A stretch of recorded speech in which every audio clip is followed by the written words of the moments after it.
Mr. President, for having us this morning. You just won re-election. You got re-elected. The people have given you the mandate. What is the vision? What do you want to do in this second or fresh term?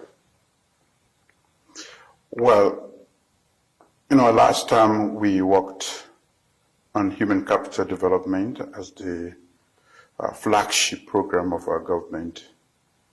We got disrupted right from the onset with the advent of COVID and, of course, the many shocks that we've had, exogenous shocks that have affected our economy and every other thing within the country.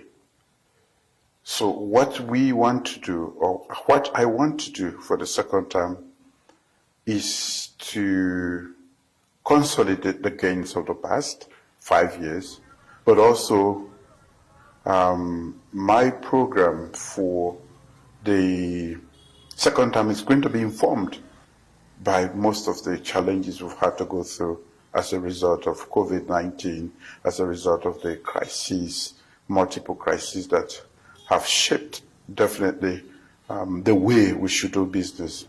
We had adopted a policy of radical inclusion. Radical inclusion means every child must have the means to go to school. We have removed all barriers, we have made provision, and we are catering to the needs of all the kids in Sierra Leone, so that everybody, wherever you are, whoever you are, whatever your gender is, your political inclination, you have the means to go to school. And that is beginning to pay very, very well. The dividends are good and coming much earlier than I particularly expected. But what do you say to opposition groups who are saying that the 30% budget for education is not sustainable and that the dividend that it's getting is not what is expected, and that perhaps it needs a review, a new strategy to involve more people in order to create the enabling environment for human capital development? They said they could do a better job than you are doing. Your response to that? Well, we are using 22% of national budget and budgetary allocation to support our education program. The opposition does not have a program. They've never had one. And even when we've come up with the program for this term, they've not brought any alternatives to that. Even in the last election, they never came up with any alternatives to what we're doing. They don't like education at all, not. How? Because it keeps people ignorant, and they survive more in ignorance because they prefer to lie to people. They prefer for people not to question or interrogate their policies. We believe that education is the smartest investment in people. And so, what is the alternative? Bringing more people. How do you bring more people? When we employed teachers, they said that the payroll, the wage bill is too high. But we have to bring in new teachers to be able to cope with the numbers and to be able to improve on quality. So there's enough very good justification. And in the 21st century, the best investment is human capital development. And they don't believe in that at all, not because they survive better in chaos and in ignorance. Ignorance is more expensive than education, so we prefer to invest on education. You just won election. The opposition has boycotted all form of governance. They don't even want to go to parliament. They said there has to be a dialogue to resolve their concerns because they said the elections were rigged. They are calling on the Electoral Commission to release results, but they said they are disputing your victory. Now, as somebody who was declared the winner of the just recent elections, what is your response to their criticisms that no, the elections were rigged, to make sure that you retain or come back to power? You have been sworn in as the president of Sierra Leone, but they are still disputing your victory. Your response to that? The authority mandated by our Constitution is the National Electoral Commission that declares the election victory. That has always been the case. And they are asking for a different thing today. They believe that the international community should come and declare who has won the election. The election was conducted in a free, fair, and transparent manner. But elections everywhere have never been without disputes. These are highly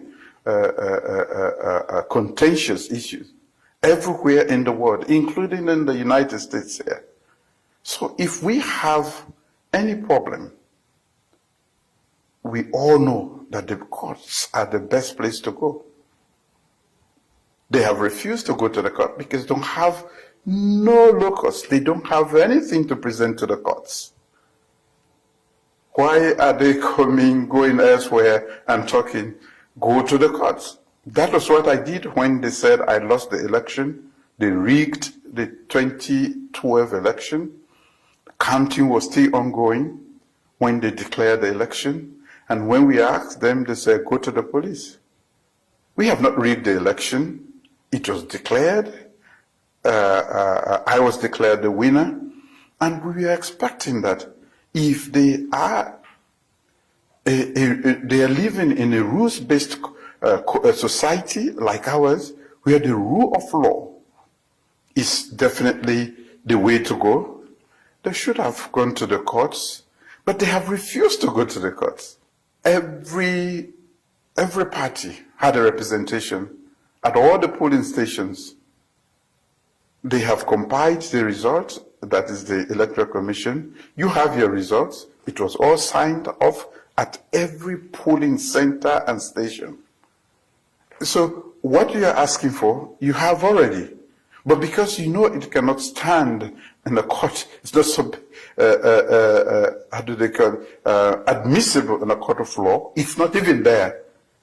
That's why they are refusing to go to court. They would rather prefer to create chaos. They have already informed their supporters that there is going to be an election, another election. Going back to the previous point which I made, they prefer to keep them ignorant so that they can fool them all the time.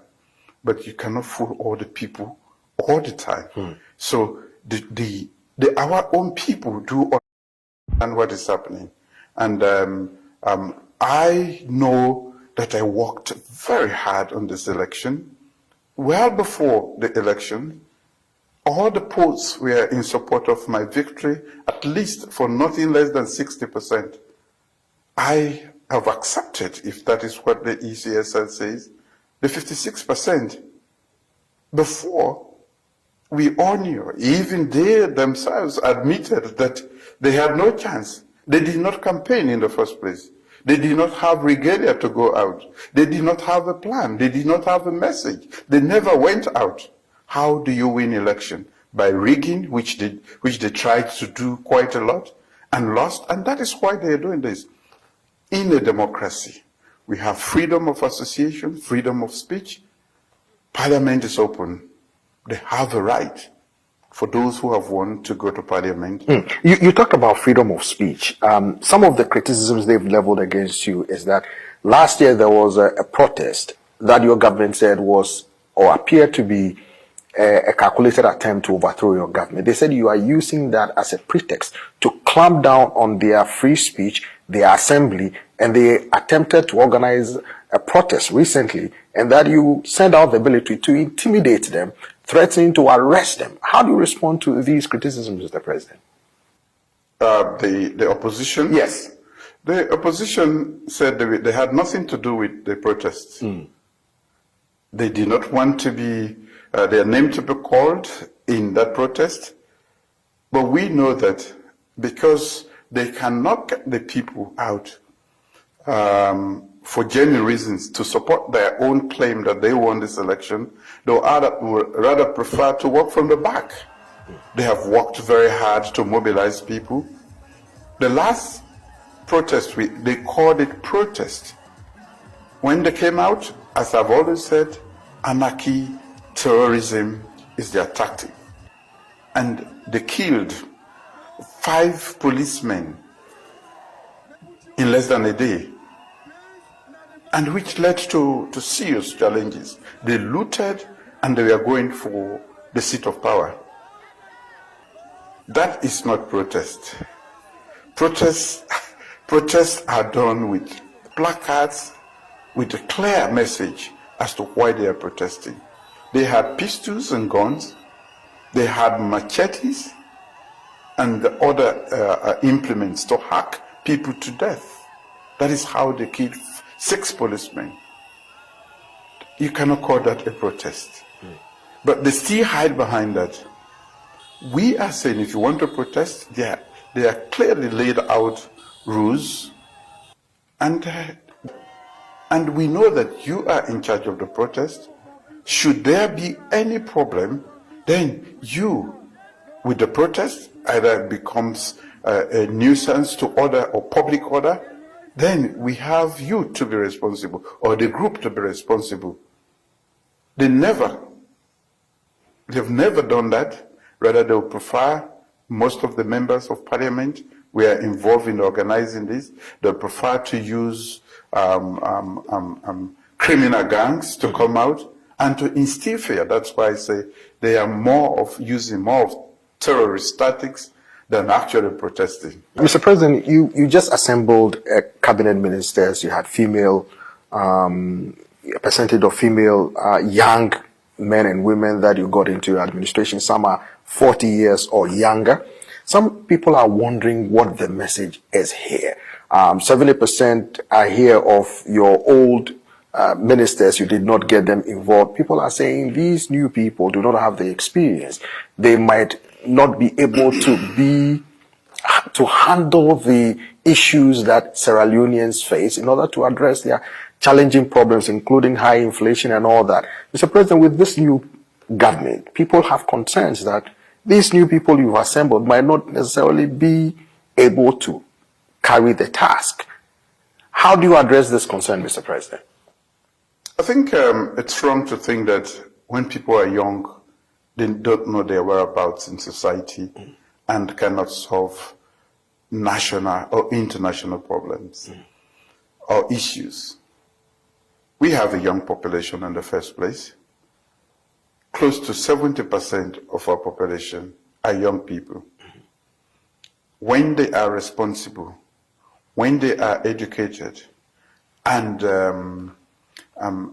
exposed, I think we should give them the opportunity. They have said to us, that which is about us should involve us. If we are running a country, in most of Africa we have a youth budget, meaning that we have more young people who are out there. I think they are better consulted and involved in the laws and everything that we do about governance when they are involved in that. They are better. We are better as a nation when we get them involved in their own, in the activities that affect them. At the United Nations Security Council, we are asking for reforms, the whole of Africa, that we should be represented to discuss, because most of the 70% of the issues that go to the United Nations Security Council are about Africa. And that's why we have the common African position that we should be involved in this body, we should be represented so that we have a say in what is said about us or the decisions that are made about us. The youth are saying the same thing. I am hearing that. And that is why I believe that the young people should be represented. But quite apart from that, looking at the politics of Sierra Leone, I was only in my 20s and I had just come out of high school when I joined the military. When I was at the helm, the major decisions I made today still reverberate in that. We are still, the decisions I made about peace, about democracy, still inform the trajectory the Sierra Leone is moving on. I was younger than almost all of the people I've appointed, I was not as educated as they are. And yet, the patriotism in me made me take decisions. I said there will be peace, and they said it's not possible. I was going to engage the rebel leader. They said he's nowhere to be seen, and it was there were so many stories about. I went in to the bush and I got him. And today we are a peaceful nation. I said there will be peace, and there was peace. And I said there will be democracy. Nearly after 40 years, I conducted the first democratically elected election in nearly 30 years. I was still in my late 20s. So, to say that young people do not make smart decisions or cannot make decisions that positively impact, I don't hold that to be true. I am a testament to that. Thank you very much, Mr. President. Thank you. Thank you.